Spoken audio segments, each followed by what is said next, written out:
கடவுளே, என் நெத்தியில குங்குமம் வச்சு விடுற மாதிரி ஒரு பையனை எனக்கு கண்ணுல காட்டுங்க. ஏதோ விபூதி அடிக்கிற மாதிரி பையன் வேணுமா? ஒருத்தனை பார்சல் பண்ணி விடு. இதோ உங்களுக்காக. வெறித்தனம். Shreyas Iyer batting with his cool sunglasses on.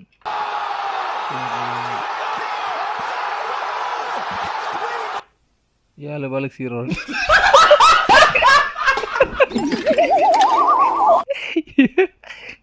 Sunglass போட்டு பேட்டிங் முடிச்சது குத்தமால. எவ்வளோ பேர் பேட்டிங் முடிச்சிருக்காங்களே, நாமளே இந்த வரத்துக்கு வாரியம்.